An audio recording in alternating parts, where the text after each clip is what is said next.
इसके लिए एक शब्द हमारे हिंदी के विद्वानों ने या वेदिका भी कहते हैं। सरफेस को क्या कहते हैं वो, इसलिए कभी कभी आप हिंदी में क्वेश्चन देखेंगे तो वेदिका कहेंगे, वेदिका।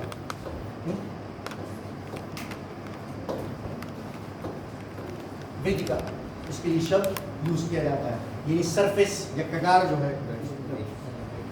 अंग्रेजी की किताबों में इसके लिए लफ्ज मिलता है वो है टेरेस। अगर आप बोलोगे टेरेस, इसके लिए शब्द आपको मिलेगा टेरेस। ये वेदिकाएं मैं आपको जरा सा कुछ इंपॉर्टेंट वेदिकाएं हैं तो मैं आपको, हम लोग का डस्टर सबसे बढ़िया होता है, एक ही बार में सब साफ कर देता है। इसमें बड़ी नफासत है, बड़ी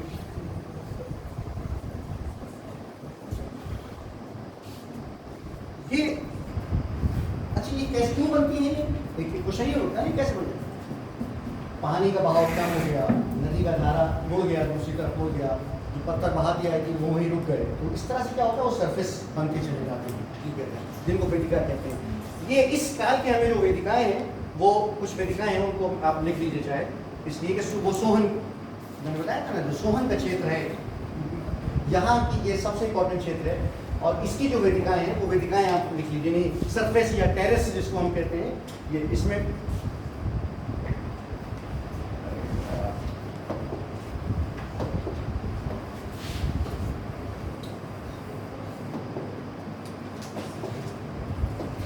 जो फर्स्ट टेरेस है या फर्स्ट वेदिका जो है, फर्स्ट वेदिका, इसके जो हमें पत्थर जो मिले हैं, जो टूल्स मिले हैं, उसके लिए जो शब्द यूज किया गया है वो कहा गया है कि ये अर्ली सोहन कल्चर है। क्या था? अर्ली या प्रारंभिक सोहन संस्कृति, अर्ली सोहन कल्चर या प्रारंभिक सोहन, किसको? जो फर्स्ट वेदिका है। अच्छा एक चीज और बताइए, ये जो वेदिका फर्स्ट या सेकंड थर्ड हुई, तो ये ऊपर वाली फर्स्ट हुई या नीचे वाली फर्स्ट हुई? नीचे वाली फर्स्ट। ये फर्स्ट वेदिका को क्या कहा गया? अर्ली या प्रारंभिक सोहन कल्चर या प्रारंभिक सोहन, इसको संस्कृति का नाम दिया गया। यानी इसको जो टूल्स वहां से प्राप्त हुए हैं उन टूल्स को अर्ली सोहन कल्चर या प्रारंभिक। सेकेंड वेदिका जो है, सेकेंड वेदिका के लिए जो शब्द यूज किया गया, बल्कि इसमें कई जगह से बहुत ज़्यादा चीज़ें मिली हो, या कुछ विद्वानों का मानना है जो थर्ड हिमकाल है, ये एक अलग फेज है जो डिस्ट्रीब्यूट किए गए कि वहाँ वो ख़त्म हुआ है तब ये मिली है, लेकिन हमसे उससे का संबंध नहीं है। तो आप तो सिंपल इसको ही समझिए कि सेकेंड वेदिका, वेदिका क्या है? पत्थर बहते हुए आए, फिर रुक गए, वहीं पे सरफेस बनता चला गया, दोबारा आए सरफेस, और ये 1, 2 साल 10 महीने में का 50 सैकड़ों सालों में जाकर ये प्रोसेस कंप्लीट होता है। यानी एक वेदिका कोई 2 दिन में नहीं बन जाती है, बल्कि एक लंबा प्रोसेस है, जो कंटिन्यू प्रोसेस है, जिससे ये कंप्लीट होता है। इसके उपकरण जो कहला है वो क्या कहला है? वो कहला है उत्तरकालीन सोहन संस्कृति या लेटर। क्या शब्द यूज किया गया? ये थी प्रारंभिक फर्स्ट वेदिका को।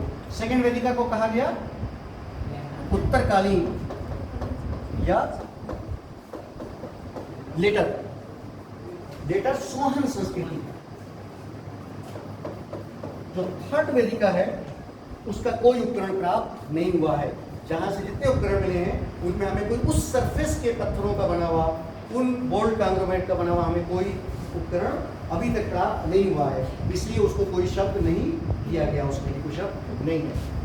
जो चौथी वेदिका है हमारी, जो हम देखते हैं, उसके उपकरणों को विकसित सोहन संस्कृति, विकसित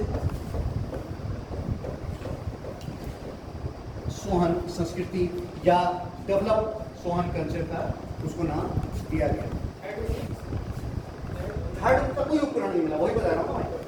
अभी तक हमारे विद्वान वो थर्ड का कोई उपकरण प्राप्त नहीं कर पाएंगे, इसलिए उसके लिए कोई शब्द कोई फर्स्ट का अर्ली है, सेकंड का लेटर है, थर्ड का कोई उपकरण नहीं है, इसलिए कोई कल्चर नहीं है। भाई कल्चर क्या चीज़ है? यानी वो उपकरण के जिनको वो लोग यूज करते थे, उन उपकरणों के माध्यम से उन मानवों ने जो जीवन व्यतीत किया वो कल्चर है। और उस कल्चर में समझने कि उस वक्त आज की तरह बहुत सारे काम थोड़े होते थे, अन्य काम थे जीवन के अंदर, वही होते थे। इसीलिए प्रारंभिक, अर्ली और डेवलप वैदिक कल्चर में इनको नाम दिया गया। क्या चीज़? कार्ड भेजता है जो कार्ड नहीं मिले, हाँ सेकंड वाले के लिए फोर वाइट नहीं मिले, वो फोर वाले के मिले, हाँ। कार्ड वाले के अंदर की यहाँ पर जल्दी है नहीं थर्ड भाई एक सरफेस है, सपोज कीजिए यहाँ नीले लाल काले, अभी इसमें आए ना इतने बहुत सारे कलर आ गए इनमें, समझे? अब इसमें मैंने लिखूँ यहाँ लाइनें, इन 4 की लाइनें तो आपको मिल गई, अब इसका पीली क्या आपको कहीं नहीं मिली लिखी हुई, तो रंग तो मौजूद है ये, लेकिन इससे मैंने कुछ लिखा नहीं। इसी तरह वो सरफेस तो मौजूद है, लेकिन उसके टूल्स मिले नहीं, या उसको बनाया नहीं, या उसके बनाने वाले नहीं गए, या वो टूल्स लायक हो, समझ में ही नहीं कर सकते।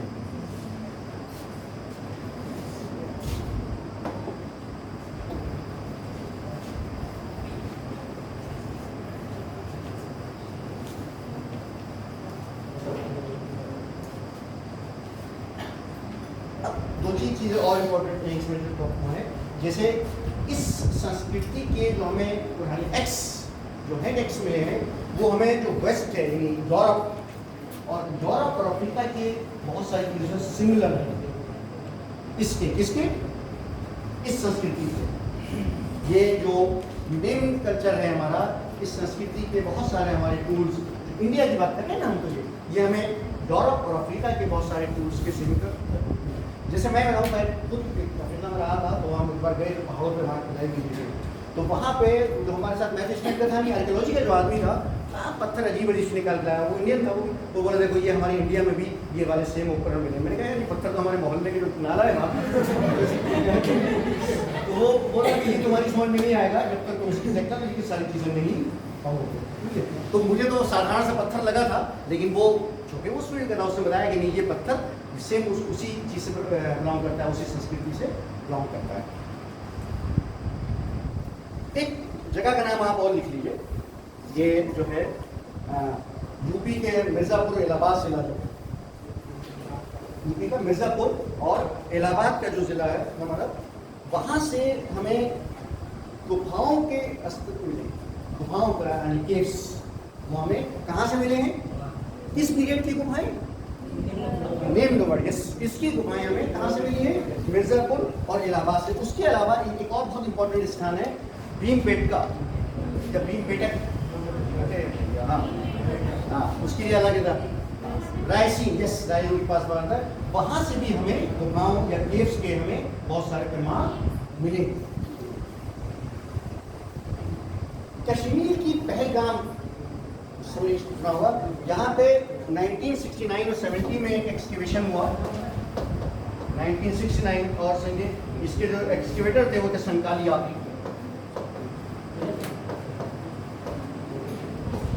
संकालिया।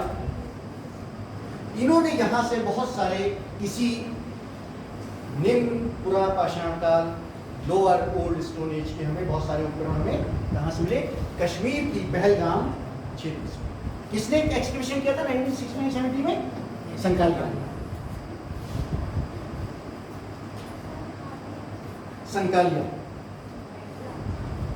संकालिया। ये था हमारा क्या पूरा निम्न पुरा पाषाण काल। अब आइए मिडिल, जिसका पीरियड आमतौर पर 1 लाख से 40,000 तक।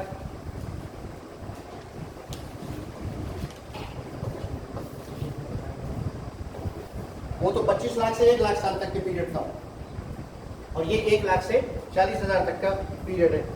ये कहते हैं कि इसमें आप लिख लीजिए कि निएंडरथाल जो मानव था उसका विकास हुआ इस पीरियड में। निएंडरथाल मानव का विकास इस पीरियड में हुआ, मिडिल ओल्ड स्टोन एज या मध्य पूर्व पाषाण काल। भारत ने इस काल को निर्धारित भी किया था, इन्होंने मिस्टर संकालिया ने, जिनका भी मैंने नाम आपको बताया था, इन्होंने भी इसका निर्धारण किया था 1956 में। 1956 से पहले इस तरह के पीरियड हमारे इतिहास में, आप उस काल के स्टूडेंट होंगे उन्होंने ये वाला नहीं पढ़ा होगा उससे पहले। ये 1956 में मिस्टर संकालिया ने इस एक्सकैवेशन के बाद क्लासिफाइड किया, बोला ये उससे अलग है, इनके उपकरण उसके आगे, उनकी जो इंपॉर्टेंट साइट्स है वो भी बताऊंगा। अच्छा, इसमें जो है एक और चीज़ आप इसमें याद रखिए, बहुत बहुत इंपॉर्टेंट है। काल में चमकदार पत्थर यूज किए गए, और जो पत्थर यूज किए गए उनके आप नाम भी लिख लीजिए, जो जिनसे हथियार बनाए गए। जो पूरा पाषाण काल था उसमें लिख लीजिए, उसमें जनरली हमें उपकरण मिलते हैं, हाँ लिख लीजिए, इंपॉर्टेंट चीज पे ध्यान से निकल गई। क्वार्ट्जाइट, क्वार्ट्जाइट जो था उसके उपकरण सबसे ज्यादा वही है। नहीं, मैं अभी उसकी बता रहा हूं। और इसमें क्वार्ट्जाइट के अलावा जो हमें मिलता है वो उसमें जेस्पर, हाँ मिडिल की बात आ जाएगी वापस, जेस्पर, कैल्सी, ये डिफरेंट पत्थर है, चर्ट और होमी और फिर यानी क्या हुआ, मानव का जो रॉ मटेरियल था वो थोड़ा सा बढ़ गया, उसका क्षेत्र बढ़ गया। पहले जनरली क्वार्ट्ज के या क्वार्ट्ज वाले पत्थर थे, अब क्या हुआ, इन पत्थरों को भी यूज किया जाने लगा, और स्पेशली चमकदार पत्थर जो है वो प्रयोग करने लगे, यानी हम थोड़ा सा तरक्की के दौर में आगे बढ़ गए। इसकी जो इम्पोर्टेंट साइट है 1956 मैंने जो बताया था कि सबसे पहले इन्होंने संकालिया ने खोदी थी, उस साइट का नाम आप जरूर लिख लीजिए, वो पुणे के पास है, नेवासा। या देखो ये मेरी हिंदी बड़ी जल्दी में लिखता हूँ, ये अलग अलग करना, नेवासा है पुणे में। पुणे तो जानते हैं ना कहाँ है। यहाँ पे पहली बार खुदाई के बाद इन उपकरणों के आधार पर मिस्टर संकालिया ने कहा कि ये जो पीरियड है ये अलग पीरियड है, उस पूरा पाषाण काल से उन्होंने इसको अलग करार दिया था। उन्होंने इस कल्चर को नाम दिया, और ये लिख लीजिए, ये क्वेश्चन आता है, फलक संस्कृति। क्या कहा?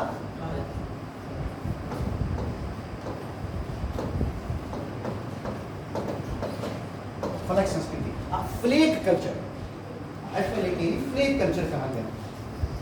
क्या कहा गया इसको? फ्लेक कल्चर कहा गया। इसके जो इस काल के मुख्य हमें टूल्स हथियार मिले, जो भी आप लोग कहिए, उसमें बेधक, वो लिख लीजिए क्या क्या हथियार हैं। बेधक, बेधने वाला, ये तो हमने अपनी भाषा में क्या लिख दिया, ऐसी खुरचनी,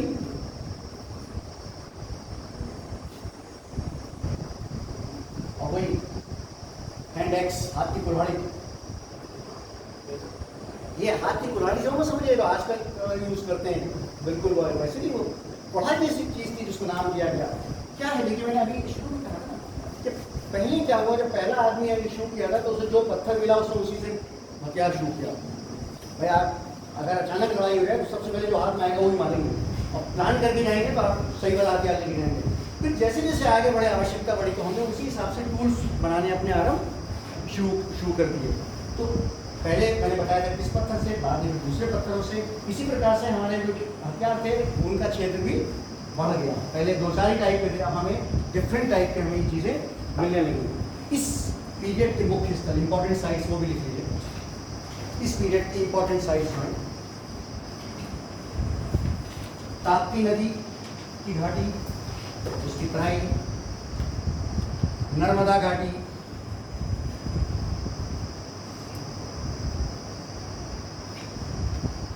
उसके अलावा महाराष्ट्र में कोरेगांव, नाम लिख लीजिए, मैं लिखूं क्या?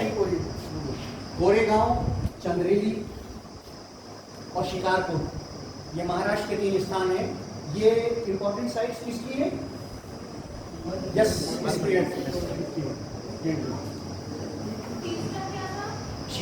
शिकारपुर हमारे यूपी में भी है।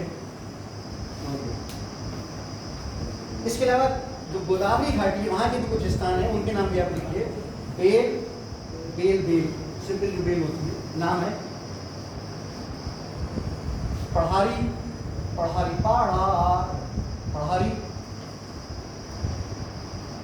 सुरेगांव, नंदुर।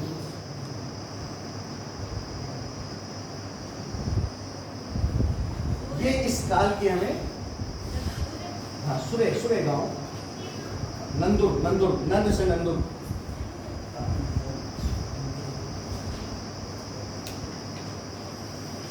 ये मैंने कि आपको बताया था कि भीमबेटका से बहुत सारी गुफाएं मिली हैं। इस पीरियड में आने के बाद हम देखते हैं कि 760 अब तक गुफाएं हम आज की डेट तक भी कुछ कहते हैं 760 गुफाएं, जिनमें 500 से ज्यादा गुफाएं जो है वो चित्रित थी। केवाड़ जिसको कहते हैं, केवाड़ आपने शब्द सुना होगा, है ना? तो ये जो इसको लिख लीजिए, इसलिए कि इस पर क्वेश्चन बनता है। ये जो भीमबेटका है इसमें क्या है, इसमें की 760 गुफाओं में से 500 से अधिक गुफाएं क्या है चित्रित हैं केवाड़। केवाड़ मैंने बताया था, मैंने देखे थे वो केवाड़। मनुष्य ने क्या करता, जो वो एक्टिविटीज करता था या जिन चीजों को जानता था उसी को वो चीजों उस पर जानवर को मारते हुए दिखाया, उनको आपस की लड़ाई के भी उसमें एक्टिव थे डिफरेंट। ये जो केवाड़ है ये हमें यहाँ पे कहाँ पे भोपाल के पास इसमें भीमबेटका में हमें मिलता है। यहाँ पे एक स्थल है, उसका नाम लिख लीजिए, वो इंपॉर्टेंट है। मैंने इसलिए स्थल थर्ड कहते हैं, थर्ड साइड, थर्ड ऐसे लिखिए उसको, स्थल थर्ड, और इसको थर्ड के बाद ये एफ करके और 23 लगता था ऐसे जैसे किसी विमान का नाम हो, लेकिन ये स्थल थर्ड। यहाँ पे जो मैंने बताया था हमें कई परतें मिली हैं, हमें यानी 8 परतें हमें मिली हैं जो 4 मीटर की गहराई में, 8 परतें हमें मिली इस साइड से इस साइड से भीमबेटका। लेकिन इस पीरियड में आपको यही चीजें क्वेश्चन बनते हैं जो आप उठा के देखेंगे, क्या खुदाई में निकला है, क्या उसकी साइज इंपॉर्टेंट है और उसकी क्या विशेषता है, किस प्रकार के टूल्स हैं, यही चीजें इसमें आपको। एक चीज और इसमें आप याद रखिए, इस पीरियड के जब हम उपकरण टूल्स की तुलना करते हैं तो पूरब की तुलना में पश्चिम के टूल्स ज्यादा अच्छी क्वालिटी के हैं।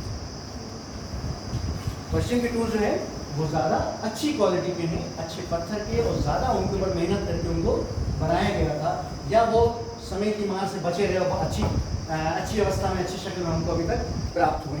क्योंकि ये भी एक क्वेश्चन मैंने देखा था कि टूल्स अच्छे सबसे अच्छे कहाँ से प्राप्त हुए, तो पश्चिम का क्षेत्र याद रखिए, तो वेस्टर्न जो पोर्शन है हमारे भारत का, जहाँ से हमें सबसे अच्छे बेस्ट टूल्स हमें, टूल्स जब मैं कह रहा हूँ तो वो उपकरण, वही पत्थरों के हथियार हैं वो प्राप्त हुए।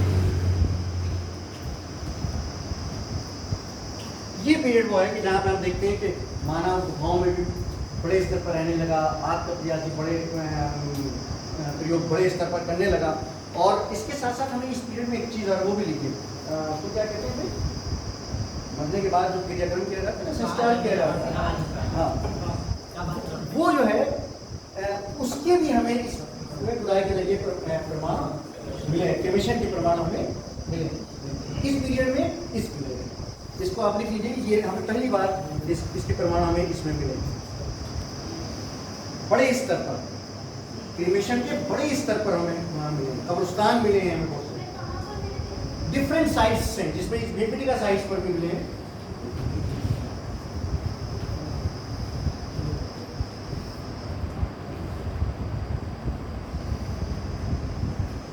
एक इसमें संस्कृत के नाम लिख लीजिए, यूरोप की है कल्चर, मोस्ट्री कल्चर।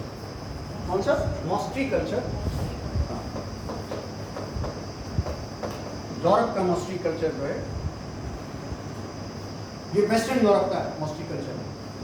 अभी जो मैंने बताया था ना, ये अच्छे हथियार लगे, ये हमें इसी प्रकार के, इसी क्वालिटी के, इसी स्टैंडर्ड के हथियार हमें ये इस मोस्ट्री कल्चर में भी यूरोप के अंदर हमें मिलते हैं। अब इसका निष्कर्ष ये मत निकाल लेना कि यहाँ से वो बिजनेस के लिए जाया करते थे या वहाँ से बेचे जाते थे, वहाँ अलग डेवलप हो रहे थे और यहाँ पर अलग डेवलप हो रहे थे।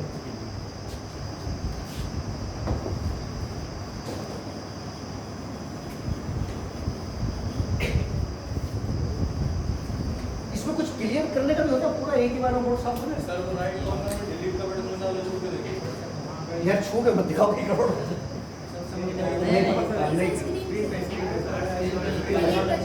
ये साइड में सर साइड में आपको कोने में सर लास्ट में उधर वहां पे रखिए और डिपोजिट। अच्छा वो सही है, ये सब कटवाला लगा, इससे पूरा मत करो यार। अब नेक्स्ट क्लास में इसको और क्योंकि इसमें बिठाने में बड़ा टाइम लगेगा।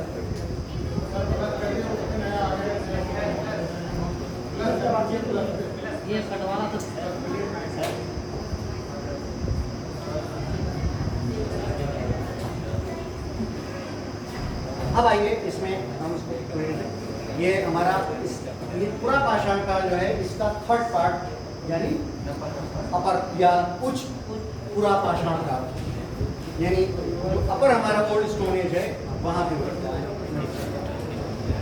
ये हमारा कहाँ से 40,000 से और 10,000 है।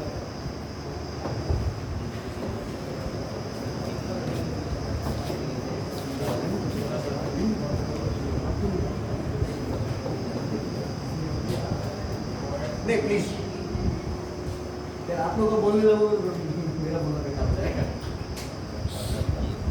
40,000 से 10,000 जो है ये पीरियड है हमारा। इस ये क्या है जो है इसके बारे में ये इसलिए इम्पोर्टेंट है कि पहली बार आधुनिक मैन होमोसेपियन का उदय हमें इसी पीरियड में मिलता है। होमोसेपियन जो हमारा आधुनिक मैन हम आप जो है वो हमें सबसे पहले कब इसी पीरियड में दिखाई देते हैं। और इस पीरियड में आने के बाद हम देखते हैं कि जो मानव के विकास की जो हमारी तरक्की की जो रफ्तार है वो तेज होना आरंभ हो गई है।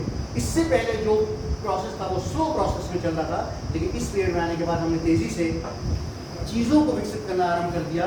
तेजी से हमारी संस्कृति जो है वो उन्नति की ओर अग्रसर हो गई। और पहली बार हम देखते हैं कि पत्थर के ब्लेड बनाए गए हथियारों को उपकरण को बनाने के लिए। इसका विशेषता क्या है? पत्थर के ब्लेड बनाए गए। आज भी छेनी से वो काट कूट के करते हैं सर वो कैसे पत्थर की बनाई गई थी, इसलिए पहले पत्थर के हथियार बनाए गए थे। अब क्या किया, पत्थर के ब्लेड काहे के लिए? हथियार बनाने के लिए, टूल्स को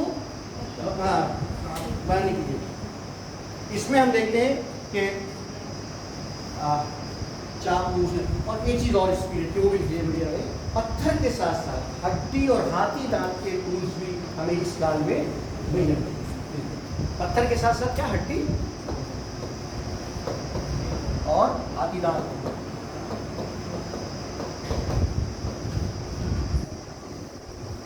ये हमें इसमें इस पीरियड में हमें मिलने लगे। बल्कि हड्डियों के बने हुए बड़ी बड़े पूरे जैसे भाला टाइप छड़ होती है ना भाई, इसे किसी को पढ़ने में परेशानी हो रही है तो बोल में सही रहो, हड्डी नहीं समझ में आया था? हड्डी हड्डी। और दूसरा है ये हाथी दांत। हड्डी और हाथी दांत के उपकरण, हड्डी के भाला टाइप छड़े हुए हैं वो हमें उपकरणों में प्राप्त हुई है खोजों के दरमियान। यानी वो कोई बड़ी हड्डी होगी, इसकी भी होगी, और उस वो भाले के तौर पर वो प्रयोग की जाती थी। इसकी जो प्रमुख क्षेत्र है वो भी लिखी हुई, इंपॉर्टेंट साइट्स है इस पीरियड की। इस इंपॉर्टेंट साइट्स में जहाँ तक के एक चीज़ और इसमें ये इंपॉर्टेंट रखिएगा ज़हन में, ये ऐसा नहीं है कि एक ही साइट पर आने के बाद जो है वो एकदम चीज़ परिवर्तित हो गई है। क्या होता है, ओवरलैपिंग है। कुछ विशेषताएं जो हमें ओल्ड स्टोन एज की हैं या जो जो निम्न हमारा पूरा पाषाण काल का उसकी है, उसकी कुछ हमें विशेषताएं क्या है जो हमारा मध्यकालीन या जो हमारा मध्य पूरा पाषाण काल है उसके अंदर हमें उनकी बहुत सारी विशेषताएं हमें मिलती है। यानी ये वो पीरियड होता है कि जिसको हम कहते हैं ट्रांजिशनल पीरियड है। इस ट्रांजिशनल पीरियड में हम देखते हैं कि उपकरण जो पुराने हैं वो भी वैसे ही मिलते हैं और उसके अतिरिक्त हमें नए उपकरण उसके अंदर हमें मिलने लगते हैं। जैसे मैंने बताया कि इस पीरियड में क्या है कि हड्डी और हाथी दांत के टूल्स पहली बार प्रयोग किए जाने लगे।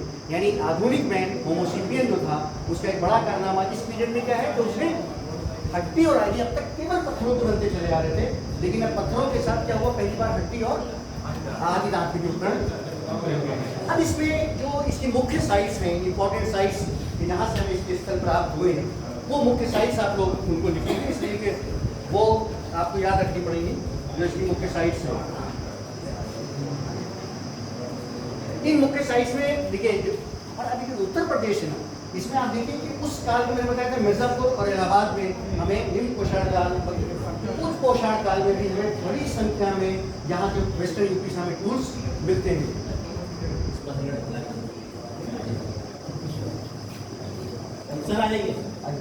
देखिए आपको मैंने शुरू में बताया था कि ये गवर्नमेंट ने आपके लिए आपको साधन देने के लिए ये योजना शुरू की है। मैंने कहा था कि हर आदमी इतना लक्ष्य नहीं होगा कि अपने लिए रिसोर्सेज डेवलप करे। गवर्नमेंट ने आपके लिए रिसोर्सेज डेवलप किए उन लोगों के लिए कि जो खुद नहीं कर पाते हैं, उसके लिए हमारे